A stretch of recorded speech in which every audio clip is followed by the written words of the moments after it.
قال ولا بأس بأن يغتسل ويدخل الحمام لأن عمر رضي الله تعالى عنه اغتسل وهو محرم ولا بأس بأن يستظل بالبيت والمحمل. وقال مالك رحمه الله يكره أن يستظل بالفسطاط وما أشبه ذلك لأنه يشبه تغطية الرأس. احرام کا بیان چل رہا ہے بھائی. قال صاحب قدوری فرماتے ہیں ولا بأس بأن يغتسل ويدخل الحمام، اور کوئی حرج نہیں ہے کہ محرم جو ہے وہ غسل کرے ويدخل الحمام اور حمام میں داخل ہو. لأن عمر رضی اللہ تعالی عنہ اغتسل، اس لیے کیونکہ حضرت عمر رضی اللہ تعالیٰ عنہ نے بھی غسل فرمایا وہو محرم، اس حال میں کہ وہ محرم تھے. معلوم ہوا حالت احرام میں انسان غسل کر سکتا ہے. ولا باس بأن يستظل بالبيت والمحمل، اور کوئی حرج نہیں ہے کہ محرم جو ہے وہ سایہ لے بالبیت کسی کمرے کا، والمحمل اور ہودج کا. محمل بھائی یہ اونٹ پر عرب جو ہے باقاعدہ ایک کمرہ نما کپڑے سے بنا لیتے تھے، سایہ وغیرہ ہو جاتا اور اس کے اندر وہ سوار بیٹھتا تو کپڑے اور لکڑی وغیرہ سے وہ کمرہ نما جو اونٹ پر بنا لیتے تھے اس کو محمل کہتے ہیں، اور اردو میں اس کو ہودج کہتے ہیں. ہودج بھائی تو لہذا اگر محرم کمرے وغیرہ کا سایہ لے یا ہودج کا سایہ لے تو اس میں کوئی حرج نہیں، وہ سایہ لے سکتا ہے، ان کے سائے میں بیٹھ سکتا ہے. وقال مالک رحمہ اللہ، اور امام مالک رحمہ اللہ فرماتے یکرہ ان یستظل بالفسطاط وما اشبہ ذلک، کہ وہ فرماتے ہیں کہ مکروہ ہے کہ محرم سایہ لے بالفسطاط. فسطاط کہتے ہیں بڑے خیمے کو، کہ وہ بڑے خیمے کا سایہ لے. وما اشبہ ذالک، اور وہ جو چیز اس کے مشابہ ہو ان کے ذریعے سایہ لینا اس کے لیے مکروہ ہے. لأنہ یشبہ تغطیۃ الرأس، اس لیے کیونکہ یہ سر ڈھانپنے کے مشابہ ہے. کیونکہ وہ خیمے کے اندر بیٹھے گا تو خیمے کا کپڑا اوپر آ گیا تو یہ کس کی طرح ہوا؟ سر ڈھانپنے کی طرح ہو گیا بھائی. وَلَنَا أَنَّ عُثْمَانَ رَضِيَ اللَّهُ تَعَالَى عَنْهُ كَانَ يُضْرَبُ لَهُ فُسْطَاطٌ فِي إِحْرَامِهِ، اور ہماری دلیل یہ ہے کہ حضرت عثمان رضی اللہ تعالیٰ عنہ جو تھے كَانَ يُضْرَبُ لَهُ فُسْطَاطٌ، ان کے لیے بڑا خیمہ نصب کیا جاتا تھا، بڑا خیمہ لگایا جاتا تھا. فی احرامہ، ان کے احرام کے اندر، ان کے احرام کی حالت میں ان کے لیے خیمہ لگایا جاتا تھا. معلوم ہوا خیمے کا سایہ لینا، خیمے کے اندر بیٹھنا جائز ہے محرم کے لیے. وَلِأَنَّهُ لَا يَمَسُّ بَدَنَهُ فَأَشْبَهَ الْبَيْتَ، اور نیز اس لیے کیونکہ یہ خیمہ جو ہے یہ اس محرم کے بدن کو چھوتا نہیں ہے، یعنی اس کے ساتھ لگا نہیں ہوتا بلکہ اس سے علیحدہ اونچا ہوتا ہے. فَأَشْبَهَ الْبَيْتَ، تو یہ کمرے کے مشابہ ہوا. کس کے مشابہ ہوا؟ کمرے کے مشابہ ہوا، تو لہذا یہ جائز ہے، اس کا سایہ لے سکتا ہے. وَلَوْ دَخَلَ تَحْتَ أَسْتَارِ الْكَعْبَةِ حَتَّى غَطَّتْهُ إِنْ كَانَ لَا يُصِيبُ رَأْسَهُ وَلَا وَجْهَهُ فَلَا بَأْسَ. بھئی آپ پڑھ چکے ہیں محرم کے لیے سر ڈھانپنا، سر اور چہرہ ڈھانپنا جائز نہیں ہے. تو اب اگر کوئی شخص بیت اللہ کے جو پردے ہیں، جو بیت اللہ کے اوپر کپڑا لٹکا ہوا ہے، غلاف کعبہ جو ہے، اب وہ بیت اللہ کے ساتھ وہ غلاف لٹکا ہوا ہے، وہ اس کے اندر داخل ہو گیا. کیا ہوا؟ اس کے اندر داخل ہو گیا. جیسے آپ وہاں جائیں گے، اللہ ہم سب کو بار بار وہاں جانے کی توفیق نصیب فرمائے کہ لوگ اسی طرح بیت اللہ کے ساتھ سینے کو لگائے ہوئے اللہ کے حضور دعاؤں میں، آہوزاری میں اور رونے میں مصروف ہوتے ہیں.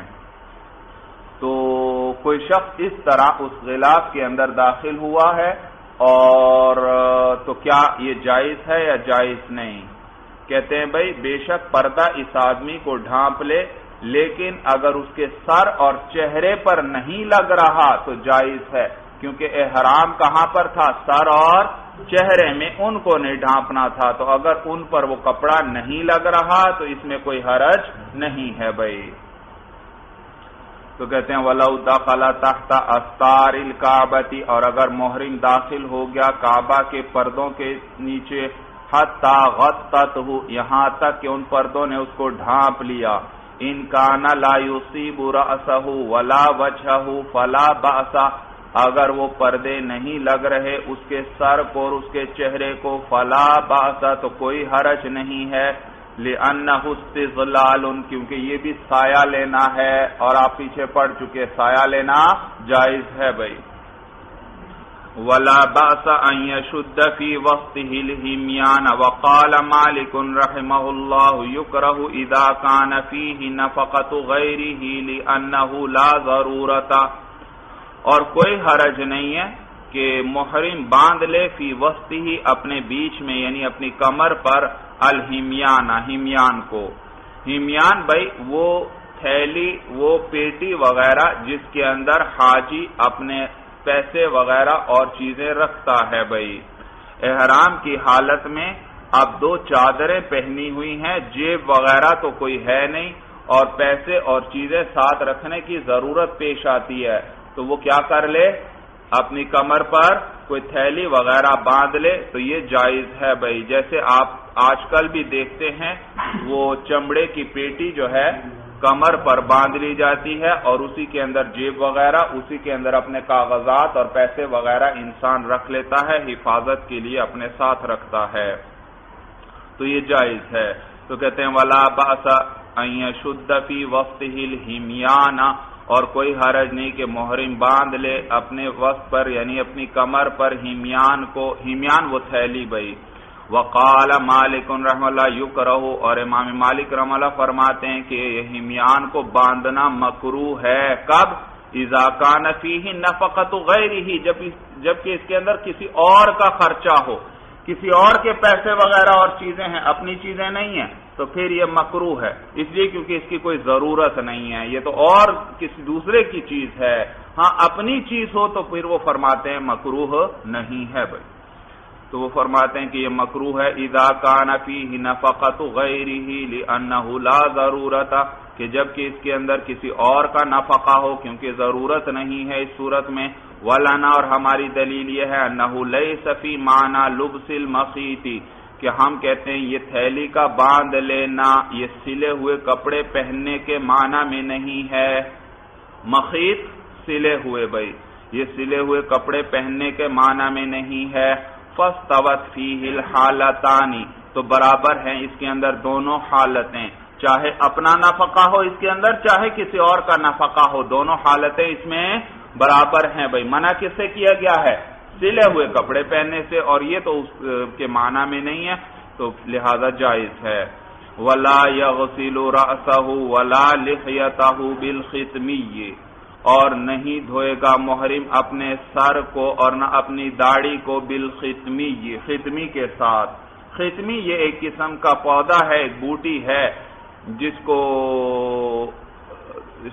جس کے ذریعے بال وغیرہ نرم ہو جاتے ہیں، اور اس کی کچھ خوشبو وغیرہ بھی ہوتی ہے، اس لیے اس سے بھی منع کیا گیا کیونکہ خوشبو کی چیز استعمال کرنا درست نہیں۔ تو کہتے ہیں وَلَا يَغْسِلُ رَأْسَهُ وَلَا لِحْيَتَهُ بِالْخِتْمِيِّ، اور محرم نہیں دھوئے گا اپنے سر کو اور نہ اپنی داڑھی کو خطمی کے ساتھ، لِأَنَّهُ نَوْعُ طِيبٍ، اس لیے کیونکہ یہ بھی ایک قسم کی خوشبو ہے۔ وَلِأَنَّهُ يَقْتُلُ هَوَامَ الرَّأْسِ، اور نیز اس لیے کیونکہ یہ جو ہے سر کی جوؤں کو قتل کر دیتی ہے۔ یہ خطمی کیا ہے؟ سر کی جوؤں کو قتل کر دیتی ہے، اور جوئیں ختم ہو جاتی ہیں اس سے، اور حالانکہ احرام کی حالت میں تو کسی کو بھی تکلیف پہنچانے کی اجازت نہیں، حتیٰ کہ اپنے سر کی جوئیں مارنا بھی منع ہے بھائی۔ بات سمجھ میں آ گئی بھائی؟ خوشبو والی کوئی چیز استعمال نہیں کر سکتا، لہذا یہ جو عام صابن ہیں نہانے کے یہ بھی استعمال کرنا جائز نہیں، کیونکہ ان کے اندر بھی کیا ہوتی ہے؟ خوشبو ہوتی ہے بھائی۔ قال ويكثر من التلبية عقيب الصلوات وكلما علا شرفا أو هبط واديا أو لقي ركبانا وبالأسحار. یاد رکھیے بھائی یہ جو تلبیہ ہے نا احرام کے اندر، یہ نماز میں تکبیرات کی مثل ہے. جیسے نماز کے اندر تکبیرات ہیں اور ہر انتقال کی صورت میں، یعنی جب ایک حالت سے دوسری حالت کی طرف انسان منتقل ہوتا ہے نماز میں تو تکبیر کہتا ہے، تو اسی طرح تلبیہ ہے احرام میں. لہذا جب بھی ایک حالت سے دوسری حالت کی طرف انسان منتقل ہو تو اس وقت بلند آواز سے تلبیہ کہے بھائی. ویسے بھی کہتا رہے لیکن بالخصوص ان مواقع پر تلبیہ کہے بھائی. لہذا وہ کسی بلندی پر چڑھتا ہے، کسی اترائی میں اترتا ہے، کوئی لوگوں سے راستے میں لوگ سامنے آتے ہیں ان سے ملاقات ہو رہی ہے، وہ یا اسی طرح صبح کا وقت ہے، نمازوں کے بعد کا وقت ہے، ان اوقات میں وہ کثرت سے تلبیہ پڑھتا رہے بالخصوص بھائی. بات سمجھ میں آ گئی؟ تو کہتے ہیں وَيُكْثِرُ مِنَ التَّلْبِيَةِ، اور محرم جو ہے وہ کثیر کرے گا تلبیہ کو، یعنی کثرت سے تلبیہ کہے عقیب الصلوات، نمازوں کے بعد. وَكُلَّمَا عَلَى شَرَفًا، شرف کہتے ہیں اونچی جگہ کو، وَكُلَّمَا عَلَى شَرَفًا، اور جب بھی وہ چڑھے اونچی جگہ پر، او هَبَطَ وَادِيًا، یا اترے کسی وادی میں، او لَقِيَ رُكْبَانًا، یا ملاقات کرے سواروں سے. چلتا ہوا جا رہا ہے، راستے میں کوئی سوار ملتے ہیں، سوار راستے میں آتے ہیں، اس وقت بھی تکبیر کہے. سوار ضروری نہیں، کوئی اور پیدل جماعت بھی آتی ہے تو بھی کیا کرے؟ دیکھو حالت بدل رہی ہے تو لہذا کیا کہتا رہے اس وقت بالخصوص؟ تلبیہ اونچی آواز. وبالاسحار، اور صبح کے وقت میں، لأن اصحاب رسول اللہ علیہ السلام كانوا يلبون في هذه الاحوال، اس لیے کیونکہ حضور اکرم صلی اللہ علیہ وسلم کے صحابہ جو ہیں وہ تلبیہ پڑھتے تھے ان احوال میں. وَالتَّلْبِيَةُ فِي الْإِحْرَامِ عَلَى مِثَالِ التَّكْبِيرِ فِي الصَّلَاةِ، اور تلبیہ جو ہے احرام کے اندر یہ نماز میں تکبیر کی طرح ہے. فَيُؤْتَى بِهَا عِنْدَ الْانْتِقَالِ مِنْ حَالٍ إِلَى حَالٍ، لہذا اس کو لایا جائے گا، یعنی یہ کہا جائے گا، یعنی تلبیہ کہا جائے گا جب انتقال ہو ایک حال سے دوسرے حال کی طرف. وَيَرْفَعُ صَوْتَهُ بِالتَّلْبِيَةِ، اور محرم بلند کرے گا اپنی آواز کو تلبیہ کے ساتھ، یعنی تلبیہ بلند آواز سے کہتا جائے گا. لِقَوْلِهِ عَلَيْهِ السَّلَامُ، حضور علیہ السلام کے اس قول کی وجہ سے آپ نے فرمایا افضل الحج العج والسج، کہ افضل حج جو ہے وہ ہے جو عج ہو اور جو سج ہو. افضل حج کیا ہے؟ جو عج اور سج ہو. بھائی عج اور سج کا کیا معنی؟ کہتے ہیں فالعج رفع الصوت بالتلبیۃ والسج اصالۃ الدم، عج جو ہے تلبیہ کے ساتھ آواز کو بلند کرنا ہے، والسج اصالۃ الدم، اور سج جو ہے خون بہانا ہے، خون کا بہا دینا، یہ کیا ہے؟ سج. تو حدیث کا کیا معنی ہوا؟ افضل الحج العج والسج، افضل حج وہ ہے جس میں بلند آواز سے تلبیہ پڑھا جائے، والسج، اور جس میں خون بہایا جائے یعنی قربانی کی جائے. قال فاذا دخل مکہ ابتدأ بالمسجد، صاحب قدوری فرماتے ہیں کہ جب محرم جب داخل ہو جائے مکہ مکرمہ میں، ابتدأ بالمسجد، تو ابتدا کرے مسجد سے. کہاں چلا جائے؟ مسجد میں چلا جائے. لما روی ان النبی علیہ السلام لما دخل مکہ دخل المسجد، وجہ اس حدیث کے جس کو روایت کیا گیا ہے کہ سرور کونین نبی کریم صلی اللہ علیہ وسلم جب مکہ میں داخل ہوتے تو مسجد میں داخل ہوتے تھے. وَلِأَنَّ الْمَقْصُودَ زِيَارَةُ الْبَيْتِ وَهُوَ فِيهِ، اور نہیں اس لیے کیونکہ مقصود جو ہے وہ بیت اللہ کی زیارت ہے، وَهُوَ فِيهِ، اور بیت اللہ تو اس مسجد میں ہے یعنی مسجد الحرام میں ہے. وَلَا يَضُرُّهُ لَيْلًا دَخْلُهَا أَوْ نَهَارًا لِأَنَّهُ دُخُولُ بَلْدَةٍ فَلَا تَخُصُّ بِأَحَدِهِمَا. بھائی عبداللہ ابن عمر رضی اللہ تعالی عنہما سے روایت ہے کہ وہ رات کو حاجیوں کو مکہ میں داخل ہونے سے منع فرماتے تھے. رات کے وقت مکہ میں داخل ہونے سے حاجیوں کو منع فرماتے تھے. تو صاحب ہدایہ بتلائیں گے آپ کو کہ مکہ میں داخل ہونا شہر میں داخل ہونا ہے، اور اس میں کوئی تخصیص نہیں ہے۔ شہر میں تو انسان دن کو بھی داخل ہو سکتا ہے اور رات کو بھی داخل ہو سکتا ہے، لہذا چاہے دن کو داخل ہو حاجی مکہ میں اور چاہے رات کو۔ اور باقی جو وہ منع فرماتے تھے تو فقہا فرماتے ہیں کہ وہ اس لیے نہیں منع فرماتے تھے کہ یہ حج کی ممنوعہ چیزوں میں سے یا احرام کی ممنوعہ چیزوں میں سے کوئی چیز ہے، بلکہ چوروں سے بچانے کے لیے حاجیوں کو کیا فرماتے تھے کہ دن کے وقت داخل ہو بھائی۔ بات سمجھ میں آ گئی؟ تو اسی لیے کہتے ہیں وَلَا يَضُرُّهُ لَيْلًا دَخْلُهَا أَوْ نَهَارًا، اور کوئی نقصان نہیں دے گا محرم کو لیلاً دخلوہا، رات کے وقت مکہ میں داخل ہونا، او نہاراً یا دن کے وقت، یعنی کوئی نقصان نہیں ہے چاہے رات کو داخل ہو چاہے دن کو، لِأَنَّهُ دُخُولُ بَلْدَةٍ، اس لیے کیونکہ یہ تو ایک شہر میں داخل ہونا ہے، فَلَا تَخُصُّ بِأَحَدِهِمَا، لہذا یہ ان دونوں میں سے کسی کے ساتھ خاص نہیں ہوگا، یعنی نہ رات کے ساتھ اور نہ دن کے ساتھ، جب چاہے داخل ہو سکتا ہے۔ وَإِذَا عَايَنَ الْبَيْتَ كَبَّرَ وَحَلَّلَ، اور جب محرم جو ہے معائنہ کرے بیت اللہ کا، یعنی جب مشاہدہ کرے، یعنی جب پہلی نظر پڑے بیت اللہ پر، کبر وحلل، تو تکبیر کہے اور لا الہ الا اللہ کہے بھائی، تو اس وقت اللہ اکبر اور لا الہ الا اللہ کہے۔ وَكَانَ ابْنُ عُمَرَ رَضِيَ اللَّهُ تَعَالَى عَنْهُمَا يَقُولُ إِذَا لَقِيَ الْبَيْتَ بِسْمِ اللَّهِ وَاللَّهُ أَكْبَرُ، حضرت عبداللہ ابن عمر رضی اللہ تعالیٰ عنہ جب بیت اللہ سے ملاقات کرتے تھے تو یہ فرماتے تھے، ملاقات کرتے تھے یعنی جب اس کو دیکھتے تھے پہلی مرتبہ تو یہ فرماتے تھے بسم اللہ واللہ اکبر، یہ ان سے منقول ہے بھائی۔ وَمُحَمَّدٌ رَحِمَهُ اللَّهُ لَمْ يُعَيِّنْ فِي الْأَصْلِ لِمُشَاهِدِ الْحَجِّ شَيْئًا مِنَ الدَّعْوَاتِ، اور امام محمد رحمہ اللہ نے تعیین نہیں فرمائی فی الاصل مبسوط کے اندر لمشاہد الحج، حج کے مشاہدہ کرنے والے کے لیے شیئا من الدعوات، کوئی چیز دعاؤں میں سے۔ امام محمد رحمہ اللہ نے مبسوط کے اندر حج کا مشاہدہ کرنے والا جو ہے یعنی بیت اللہ کا وہ جو حاجی ہے اور بیت اللہ کا مشاہدہ کرنے والا ہے اس کے لیے دعاؤں میں سے کسی دعا کی تعیین نہیں فرمائی کہ اس وقت یہ دعا پڑھے، لأن التوقیت یذهب بالرقۃ، اس لیے کیونکہ مقرر کرنا یہ رقت کو لے جاتا ہے، دل کی جو نرمی ہے اس کو لے جاتا ہے۔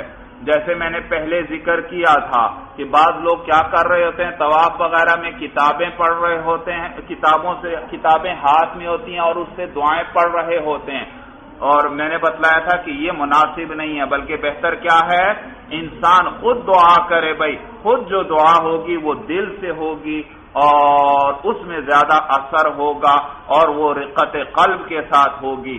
تو لہذا امام محمد رحمہ اللہ نے بھی کسی دعا کی اس موقع پر تعیین نہیں فرمائی، کیونکہ اگر مقرر کر دیا جائے کہ یہ دعا پڑھنی ہے تو یہ رقت قلبی کو لے جائے گی، اس کے دل میں وہ نرمی نہیں رہے گی، جو کہ خود انسان جب دعا کرے گا اس میں جو دل کی نرمی ہوگی وہ کسی معین دعا کے اندر وہ نہیں ہوگی۔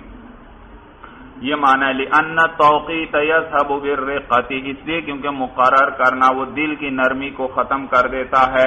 وَإِن تَبَرَّكَ بِالْمَنْقُولِ مِنْهَا فَحَسَنٌ، آگے صاحب ہدایہ بتلا رہے ہیں، اور اگر محرم برکت حاصل کرتا ہے بالمنقول منہا، ان دعاؤں میں سے کسی منقول دعا کے ذریعے، فَحَسَنٌ، تو یہ اچھا ہے۔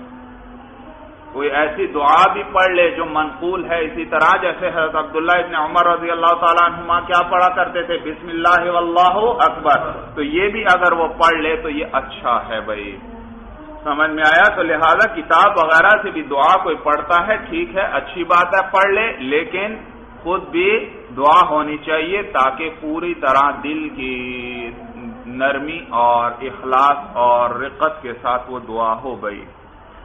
قال ثم ابتدأ بالحجر الاسود فاستقبله وكبر وحلل، جی حاجی پہنچ گیا بھائی، حرم شریف پہنچ گیا، بیت اللہ کی اس نے زیارت کر لی بھائی۔ یاد رکھیے بیت اللہ پر جب پہلی نظر پڑتی ہے اس وقت اللہ دعائیں قبول فرماتے ہیں، تو یہاں انسان خوب دعائیں کر لے بھائی، خوب دعائیں، جس قدر دعائیں ہو سکے بھائی۔ سمجھ میں آیا بھائی؟ والد صاحب رحمہ اللہ وہ اس موقع پر بڑی طویل دعا فرماتے تھے بھائی، بڑی طویل دعا، اور ان کا طریقہ عجیب تھا، ان کا طریقہ عجیب تھا۔ وہ جب مسجد الحرام کے پاس پہنچ جاتے تو دروازے سے باہر ہی ایک طرف کھڑے ہو جاتے، بیت اللہ پر ابھی پہلی نظر نہیں پڑی، اور وہاں بڑی طویل دعا فرماتے تھے، آدھا پونا گھنٹہ وہ دعاؤں میں مشغول رہتے بھائی، بیت اللہ کی طرف رخ کیا ہوا ہے، ہاتھ اٹھائے ہوئے ہیں اور دعائیں مانگتے جا رہے ہیں۔ اور پھر غالباً اس وقت تو ہم نے پوچھا نہیں، لیکن میرا خیال ہے پھر اندر جا کر جیسے ہی پہلی نظر پڑتی ہوگی یقیناً یہ فرماتے ہوں گے کہ اے اللہ، میں نے جو ابھی دعائیں کی، آپ بیت اللہ پر پہلی نظر کے موقع پر آپ ایک دعا قبول فرماتے ہیں، تو میں یہ دعا کرتا ہوں کہ میری وہ ساری دعائیں قبول فرما لیں بھائی۔ تو دیکھو ایک ہی دعا کے اندر وہ ساری دعائیں آ جاتی ہیں بھائی، اللہ۔ اور وہاں ان مقامات پر ان کے عشق و محبت کو انسان دیکھتا تھا، حیران رہ جاتا تھا، اتنی ہمت، دن رات جو ہیں اعمال کے اندر مصروف ہوتے تھے، دن رات بھائی، دن رات۔ اور بیت اللہ کے ساتھ ہی جو پہاڑ ہے جبل ابو قبیس، اس کے ساتھ ہی بادشاہوں نے بڑا اونچا محل بنایا ہے، کئی منزلہ اونچی عمارت ہے۔ والد صاحب اس کو سخت ناپسند فرماتے تھے کہ بیت اللہ کے پاس اتنی اونچی عمارت تعمیر کیوں کی انہوں نے؟ ظاہری اعتبار سے بھی بیت اللہ کے قریب کوئی اونچی عمارت نہیں ہونی چاہیے کہ جس سے بیت اللہ کی ظاہری طور پر بھی کوئی چیز اس سے اونچی ہو گئی، سمجھ میں آیا؟ اور جس سے اس کی عظمت میں بظاہر کچھ کمی کا شبہ پڑے بھائی، تو وہ اس کو سخت ناپسند کرتے تھے۔ چنانچہ آپ جب طواف وغیرہ سے فارغ ہو جاتے تو آپ نے اپنے بیٹھنے کی جو جگہ منتخب کی ہوئی تھی وہ بھی ایسی جگہ پر بیٹھتے تھے کہ آپ کا رخ بیت اللہ کی طرف ہوتا تھا تو پشت ان محلوں کی طرف ہوتی تھی بھائی، بیٹھتے بھی ایسی جگہ سے، ہمیشہ ان کی عادت رہی۔ اور وہ یہ جو حجر اسود جو ہے اس کے ساتھ ایک طرف کو دروازہ ہے اور ساتھ دوسری طرف جو ہے بیت اللہ کی، اس کی سیدھ میں طواف سے ذرا ہٹ کر پیچھے صحن میں بیٹھتے تھے بھائی۔ اور تو جو جاننے والے ہوتے ان کو علم ہوتا تھا کہ حضرت یہاں بیٹھے ہوں گے اگر آئے ہوئے ہیں، اور وہاں آسانی سے ان سے ملاقات ہو جاتی تھی۔ ایسا ہی ایک واقعہ ذکر کیا بھائی، بعض علماء نے ذکر کیا، وہ فرماتے ہیں کہ حضرت وہاں بیٹھے ہوئے تھے، ہم نے دیکھا تو ہم بھی سلام کیا اور جا کر بیٹھ گئے حضرت کے پاس۔ کئی افراد، کئی علماء بیٹھے ہوئے ہیں اور حضرت سے مختلف قسم کے سوالات کر رہے ہیں اور وہ جوابات دے رہے ہیں۔ کہتے ہیں ایک سوال ایک نے پوچھا، کہنے لگا کہ حضرت یہ بزرگوں نے لکھا ہے، علماء نے لکھا ہے کہ ذکر کرتے ہوئے انسان پر ایسی کیفیت آتی ہے کہ بعض اوقات وہ بیٹھا اپنے گھر پر ہوا ہے، کسی دوسرے شہر میں ہے، کسی دوسرے ملک میں بیٹھا ہوا ہے، اور کیفیت آتی ہے وہ بعد میں بتلاتے ہیں کہ ہم نے اس حالت میں بیت اللہ کا مشاہدہ کیا۔ بعض کہتے ہیں ہم باقاعدہ یوں وہاں پہنچ گئے تھے اور ہم نے وہاں کچھ عبادت وغیرہ بھی کی، اور پھر واپس جب ذکر ختم ہوتا ہے ہم واپس آ چکے ہوتے ہیں اپنی جگہ پر۔ اسی طرح اسی کے اندر بعض بزرگوں کو اسی ذکر کے اندر بعض اوقات جو ہے وہ جنت کا مشاہدہ ہو جاتا ہے، بعض کو اسی طرح جہنم کا مشاہدہ ہو جاتا ہے، اسی طرح اور چیزوں کا بعض اوقات مشاہدہ ہوتا ہے۔ تو کیا واقعی ایسا ہوتا ہے؟ یہ انہوں نے سوال کیا۔ تو وہ عالم دین جو اس واقعے کو نقل کرتے ہیں وہ فرماتے ہیں کہ حضرت نے ان کا سوال سن کر چند لمحے خاموش رہے اور پھر فرمانے لگے، ہاں ایسا ہوتا ہے، لیکن جس شخص پر یہ احوال آئیں یہ عوام کو بتانے والی چیزیں نہیں ہیں، یہ اس کو اپنے پاس ہی محفوظ اس کو چھپا کر ان چیزوں کو رکھنا چاہیے، لوگوں کو یہ بتانے والی باتیں نہیں ہیں۔ تو یہ جواب دیا تو وہ شخص پھر کہنے لگا کہ حضرت یہ کیسے ہو سکتا ہے، کیسے اس نے جنت کا مشاہدہ کر لیا یا آسمان کا یا کسی چیز کا اس طرح یا مسجد الحرام کا اس نے مشاہدہ کر لیا، یہ کیسے ہو سکتا ہے؟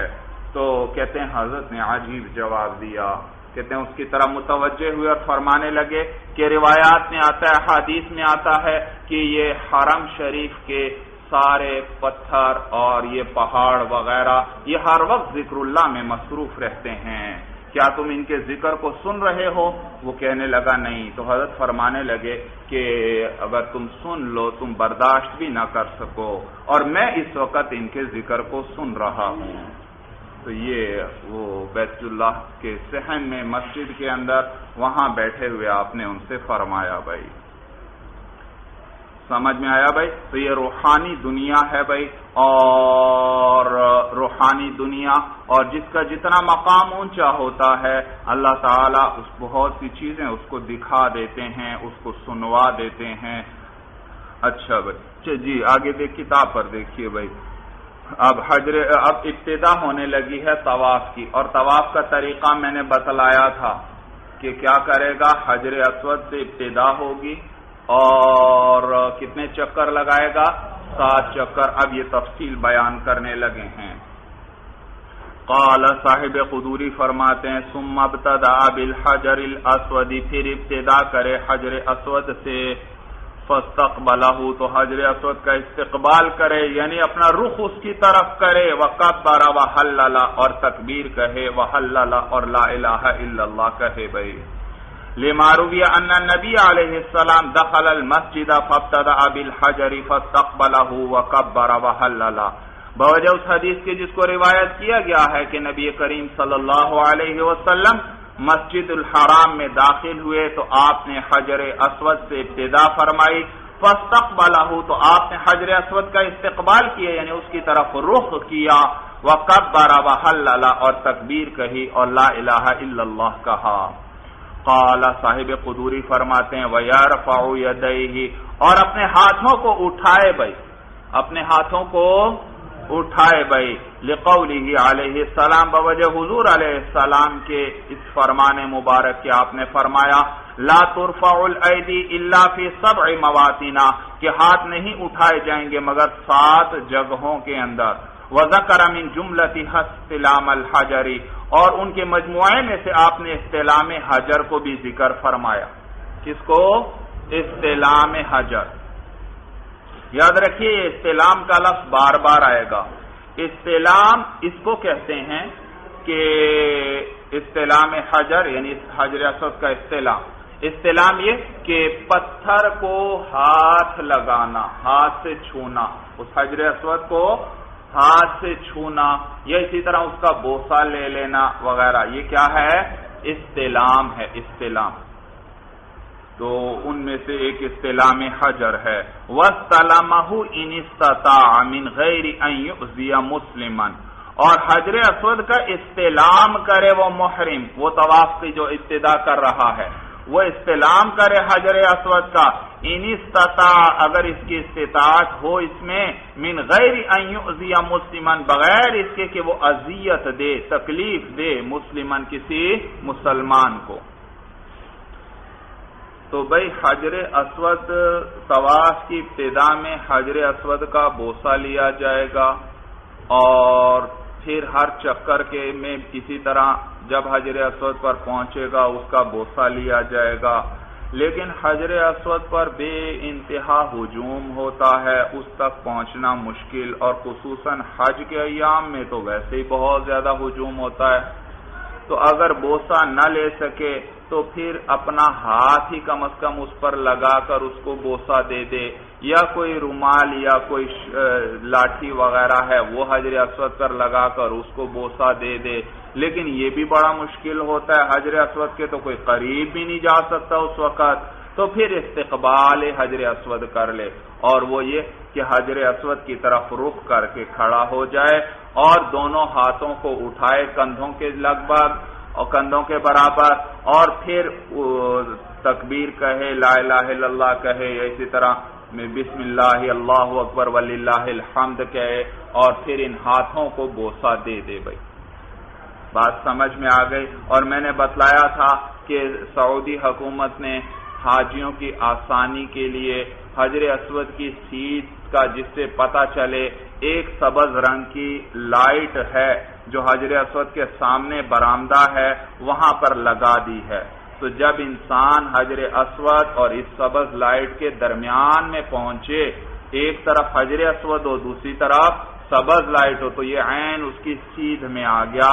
اس جگہ پر وہ اپنا رخ حجر اسود کی طرف کر لے اور وہ رخ کر لے، دونوں ہاتھ اٹھائے اور اسی طرح تکبیر و تحلیل کہے، سبحان بسم اللہ اللہ اکبر وللہ الحمد کہہ لے اور ہاتھوں کو بوسہ دے دے۔ بھائی یہ ہے استقبال حجر۔ بھائی استقبال حجر۔ اور پہلے چند سال پہلے سعودی حکومت نے حاجیوں کی آسانی کے لیے فرش پر بھی ایک سیاہ پٹی بنا دی تھی، سیاہ پٹی جو حجر اسود سے شروع ہو کر اس سبز لائٹ تک جاتی تھی، تو وہ فرش پر بھی انسان چلتے ہوئے اس پہ نظر رکھتا تو پتہ چل جاتا تھا کہ اب وہ حجر اسود کی سیدھ میں پہنچ گیا ہے۔ لیکن اب وہ کالی پٹی جو تھی اس کو ختم کر دیا گیا ہے۔ وجہ اس کی یہ کہ سارے اس پٹی پر آ کر کھڑے ہو جاتے تھے اور پیچھے والوں کو بڑی تکلیف ہو جاتی تھی، بھائی بڑی تکلیف ہوتی تھی۔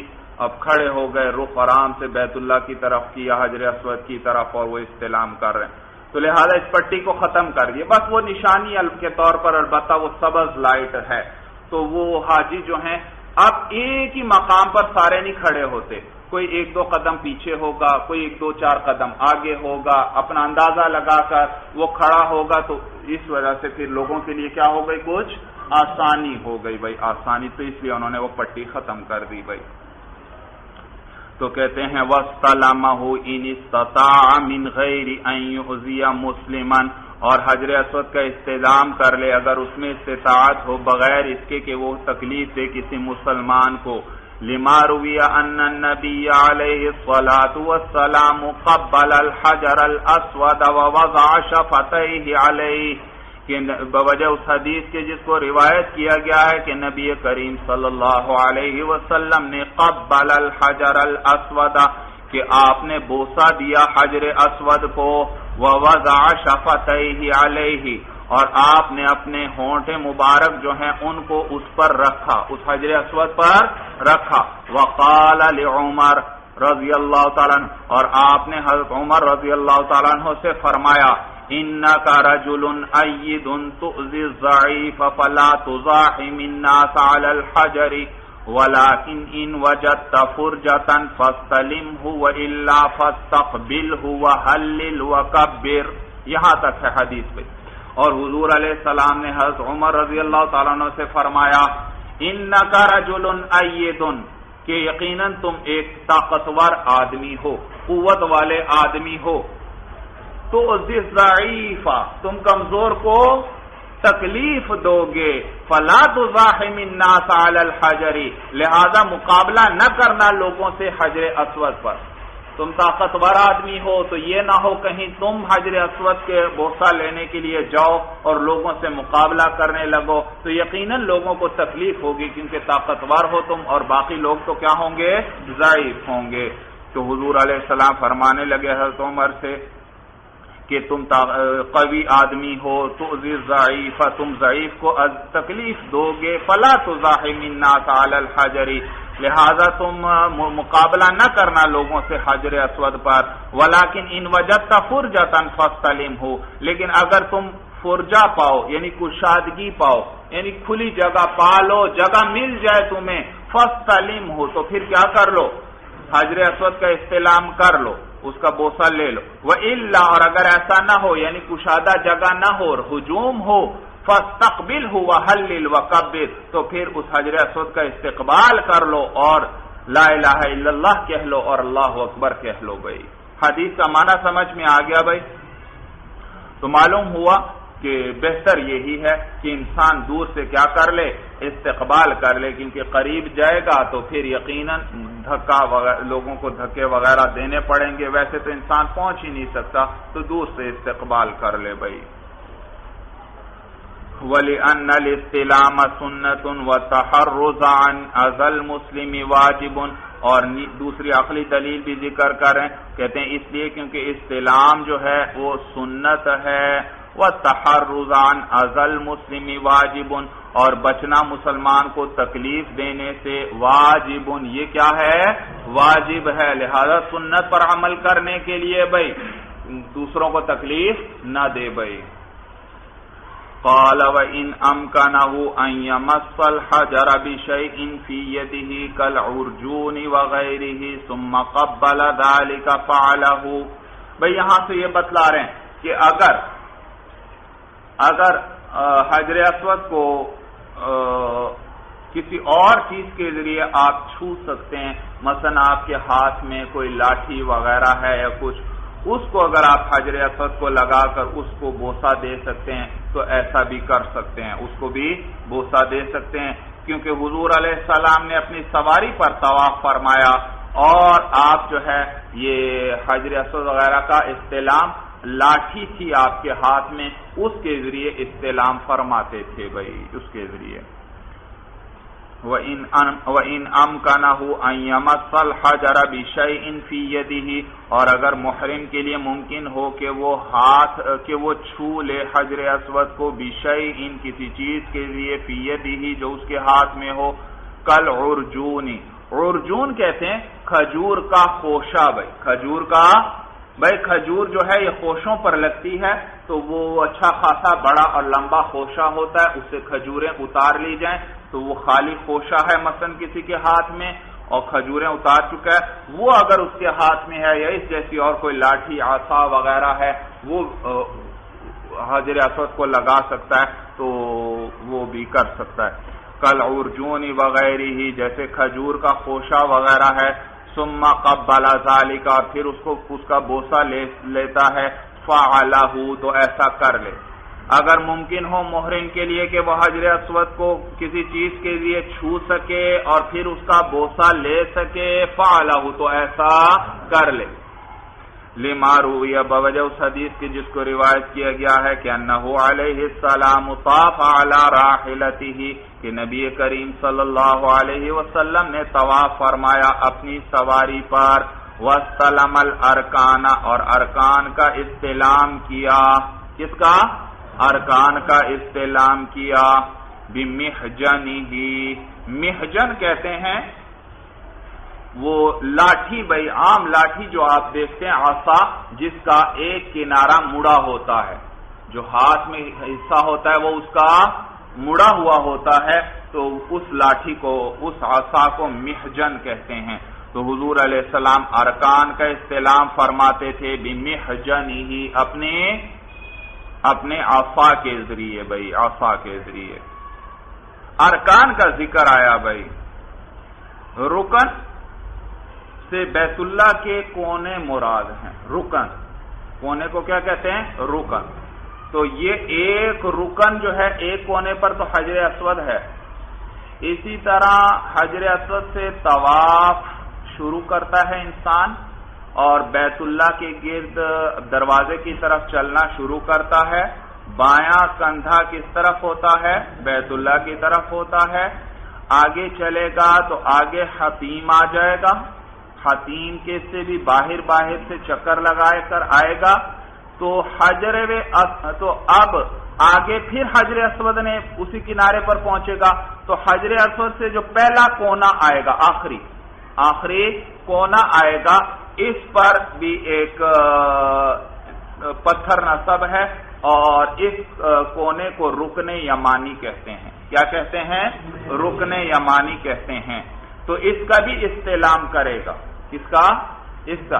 لیکن فرق یہ ہے کہ حجر اسود کو تو نبی کریم صلی اللہ علیہ وسلم نے بوسہ دیا ہے اور رکن یمانی جو ہے اس کو بوسہ نہیں دیں گے، بس ہاں استلام کر لیں گے، ہاتھ وغیرہ اس کو لگا دیں گے بھائی۔ بات سمجھ میں آ گئی بھائی؟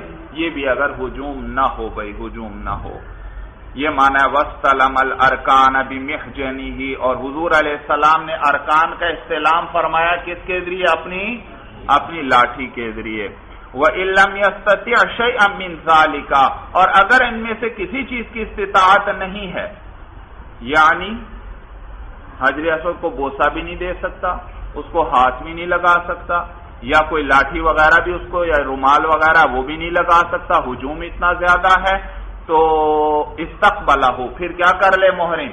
حجر اسود کا استقبال کر لے، دور سے اس کی طرف رخ کر کے کھڑا ہو، وَكَبَّرَ وَحَلَّلَ، اور تکبیر کہے اور لا الہ الا اللہ کہے، وَحَمِدَ اللَّهَ، اور اللہ کی حمد بیان کرے، وَصَلَّى عَلَى النَّبِيِّ صلی اللہ علیہ وسلم، اور نبی کریم صلی اللہ علیہ وسلم پر درود پڑھے بھائی۔ طریقہ سمجھ میں آیا بھائی؟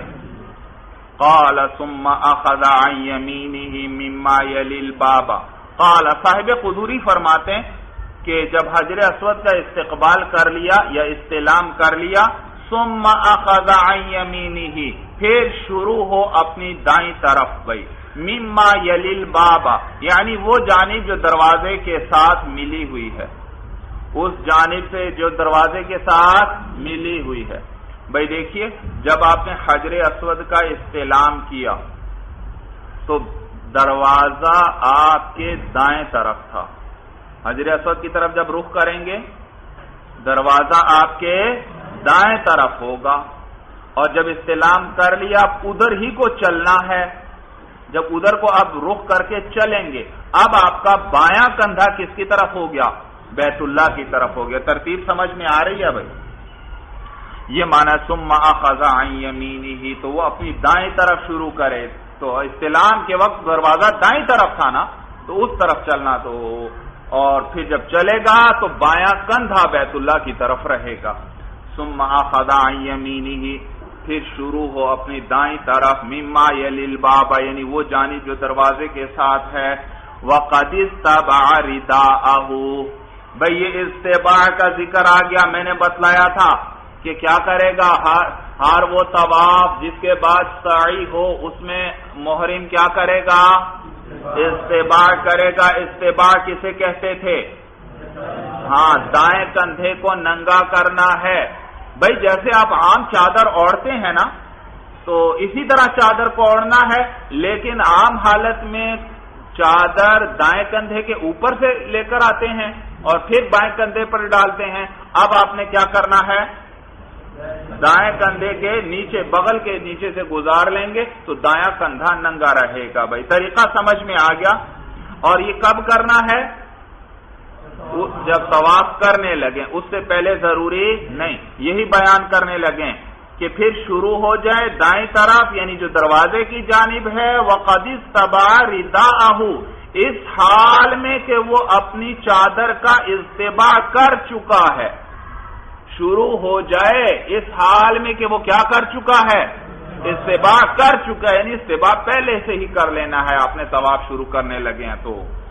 فیطوف بالبیت سبعۃ اشواط، تو چکر لگائے بیت اللہ کے سبعۃ اشواط، 7 چکر، لما روی انہ علیہ السلام، بوجہ اس حدیث کی جس کو روایت کیا گیا ہے کہ نبی کریم صلی اللہ علیہ وسلم نے استلم الحجر، آپ نے حجر اسود کا استلام کیا۔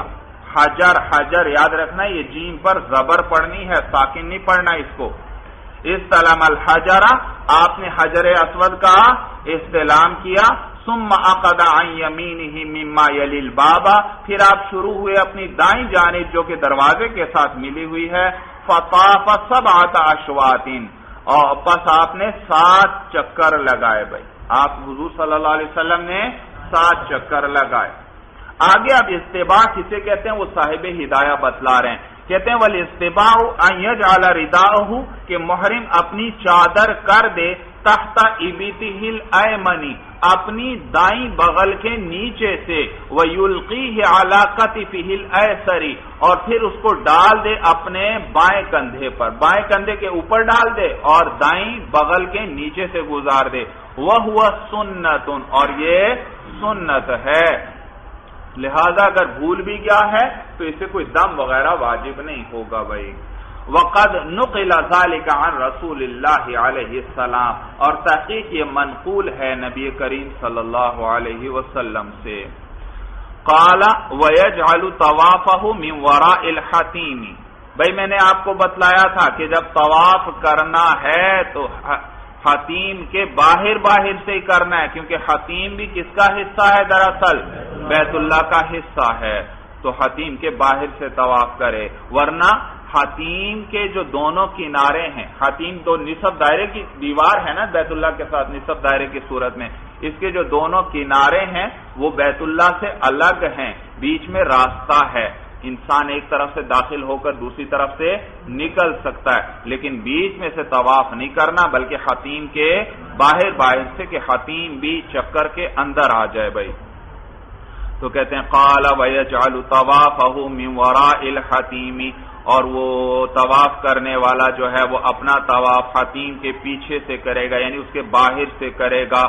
وَهُوَ اسْمٌ لِمَوْضِعٍ فِيهِ الْمِيزَابُ، بھائی حتیم کہتے کس کو ہیں؟ میں نے تو آپ کو تفصیل بتلا دی، اب صاحب ہدایہ بیان کر رہے ہیں، کہتے ہیں حتیم جو ہے وَهُوَ اسْمٌ، وہ نام ہے، لِمَوْضِعٍ، اس جگہ کا، فِيهِ الْمِيزَابُ، جس کے اندر پرنالہ ہے، اسی حتیم کے اندر بیت اللہ کا پرنالہ بھی ہے۔ سمجھ میں آئی بات؟ بارش ہو تو بیت اللہ کی چھت سے جو پانی ہے وہ پرنالے کے ذریعے حتیم کے اندر گرتا ہے بھائی، تو اسی لیے کہا وَهُوَ اسْمٌ لِمَوْضِعٍ فِيهِ الْمِيزَابُ، یہ نام ہے اس جگہ کا جس کے اندر پرنالہ ہے، يُسَمَّى بِهِ لِأَنَّهُ حُتِمَ مِنَ الْبَيْتِ أَيْ كُسِرَ، وجہ ذکر کر رہے ہیں اس کو حتیم کیوں کہتے ہیں بھائی، کہتے ہیں یسمى بہ، اس کا یہ نام رکھا گیا، لأنہ حتم من البیت ای کسر، حتمہ کا معنی کسر، یعنی اس کو بیت اللہ سے توڑا گیا ہے، بیت اللہ سے توڑا گیا۔ میں نے بتلایا تھا آپ کو کہ قریش والوں نے صرف حلال مال لگانے کی شرط لگائی تھی تعمیر کے اندر، اور حلال مال سے تو سارا پورا نہیں ہو سکتا تھا، تو اس لیے اس کو بیت اللہ سے کچھ حصہ کو چھوڑ دیا اور باقی پر عمارت بنا دی گئی، تو یہ بیت اللہ ہی سے توڑا گیا ہے، اس کو جدا کیا گیا ہے، یہ معنی ہے لأنہ حتم من البیت ای کسر، یعنی اس کو بیت اللہ سے توڑا گیا ہے۔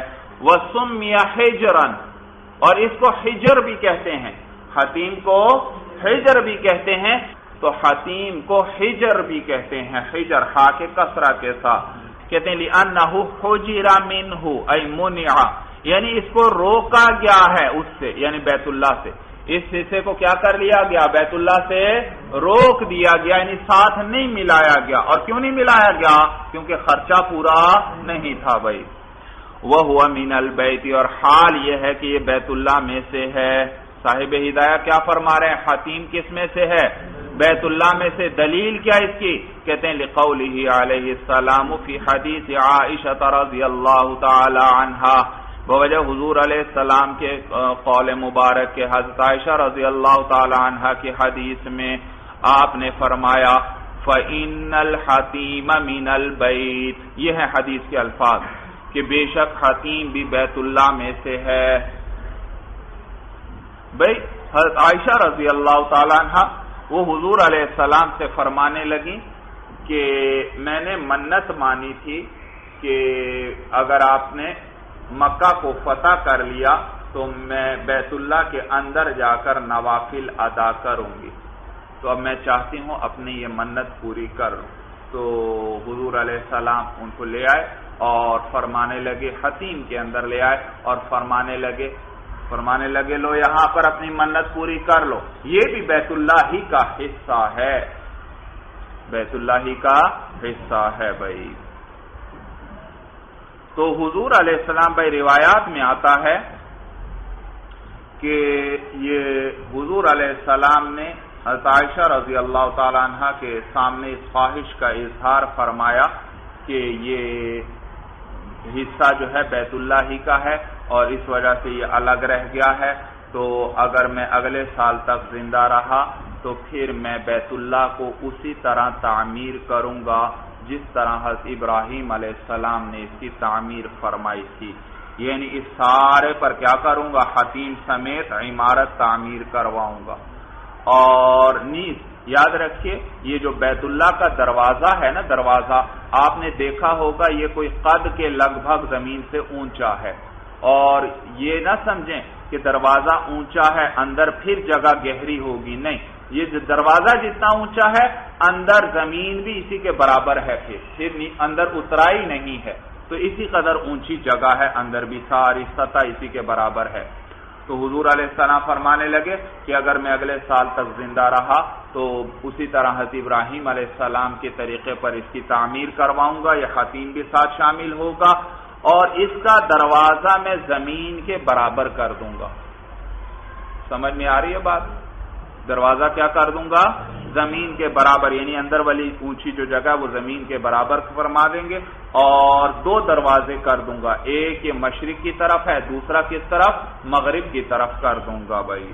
تو یہ حضور علیہ السلام نے حضرت عائشہ رضی اللہ تعالیٰ عنہ کے سامنے اپنی اس خواہش کا اظہار فرمایا تھا، لیکن پھر آپ کا انتقال ہو گیا، تو بعد میں حضرت عبداللہ ابن زبیر رضی اللہ تعالیٰ عنہ جو ہے ان کو حضرت عائشہ رضی اللہ تعالیٰ عنہ سے اس حدیث کا علم ہوا، حضور علیہ السلام کی خواہش کا پتہ چلا، تو جب ان کا زمانہ آیا تو انہوں نے اسی طریقے کے مطابق تعمیر کر دیا بیت اللہ، یہ عمارت گرائی اور پھر حتیم سمیت سارے پر عمارت بنوا دی اور دو دروازے کر دیے، ایک یہ مشرق کی طرف اور دوسرا مغرب کی طرف، اور دروازے کو زمین کے برابر کر دیا تاکہ ایک طرف سے کوئی داخل ہو تو دوسری طرف سے نکل سکے بھائی۔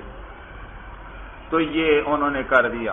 پھر ان کے بعد جب حجاج ابن یوسف کا زمانہ آیا تو حجاج ابن یوسف نے پھر بیت اللہ کو گرا دیا اور پھر اسی طرح بنوا دیا جیسا آج ہے، یعنی حتیم کو پھر الگ کر دیا حجاج ابن یوسف نے، اور اس کو ابھی یہ حدیث نہیں پہنچی تھی، بعد میں جب اس کو یہ حدیث پہنچی اور حدیث کا علم ہوا تو بعد میں بڑا شرمندہ ہوئے اور بڑے پریشان ہوئے کہ یہ میں نے کیا کر دیا، لیکن پھر دوبارہ انہوں نے ہمت ان کی نہیں ہوئی کہ دوبارہ گرائیں اور پھر اس طرح کریں۔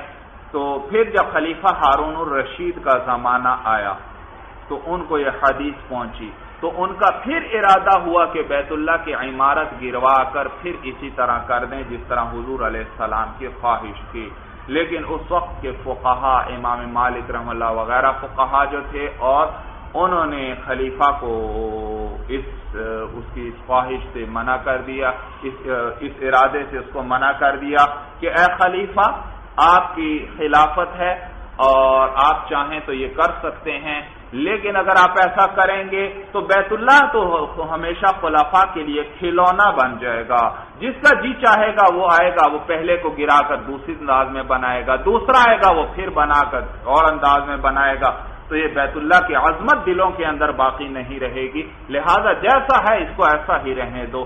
چنانچہ اس نے اپنے اس ارادے کو چھوڑ دیا اور یہ بیت اللہ پھر یہ اسی طرح ہے، اسی حالت پر ہے بھائی۔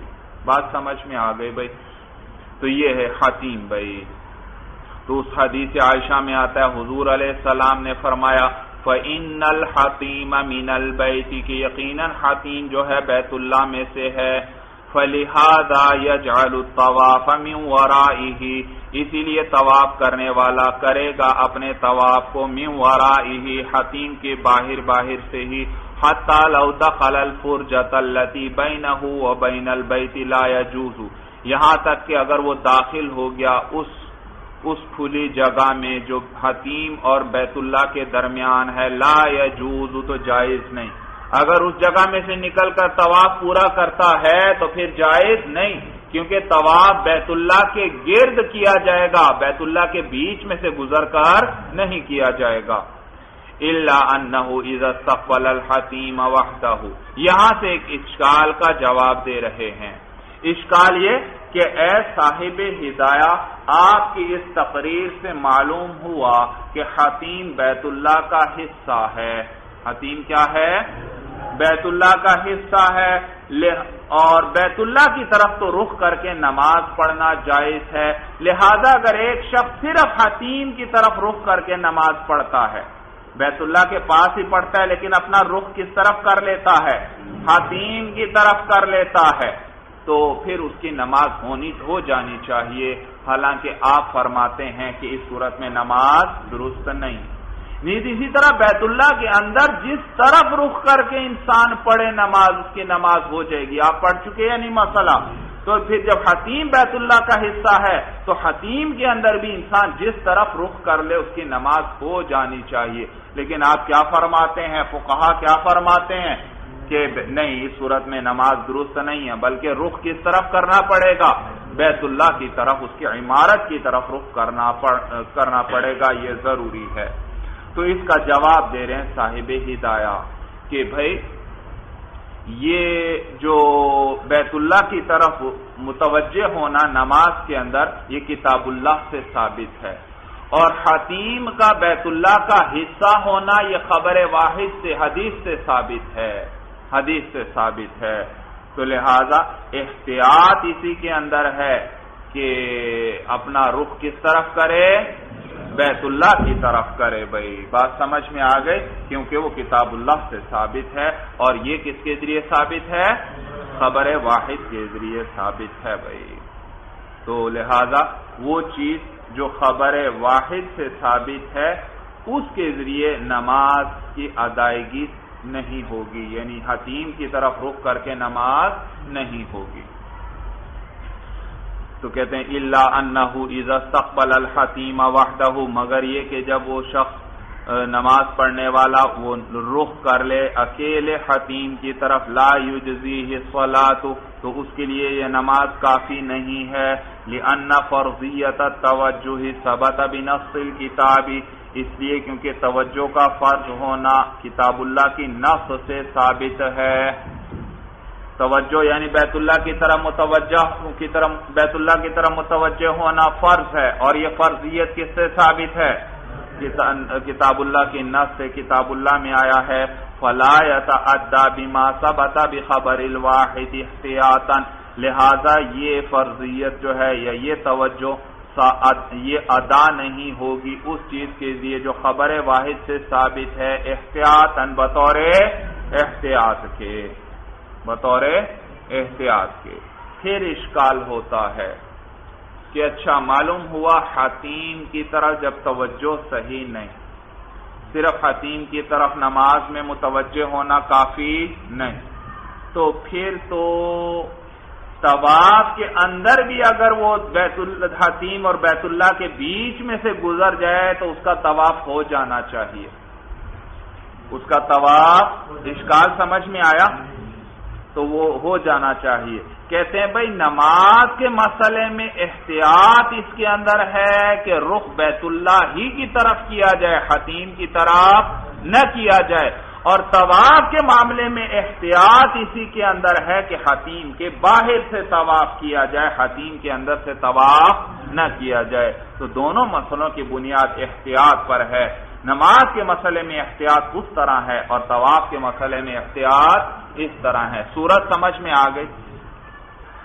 یہ معنی ہے والاحتیاط فی الطواف ان یکون وراءہ، اور طواف کے اندر احتیاط یہ ہے کہ طواف جو ہے وہ حتیم کے پیچھے سے یعنی اس کے باہر سے ہو۔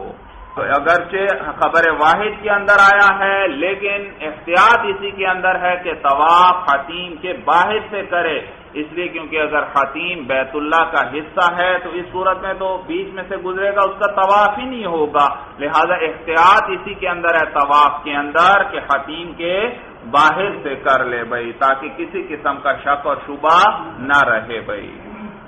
چلیے بس بھائی، ھذا ھو المرام واللہ اعلم بحقیقت الکلام۔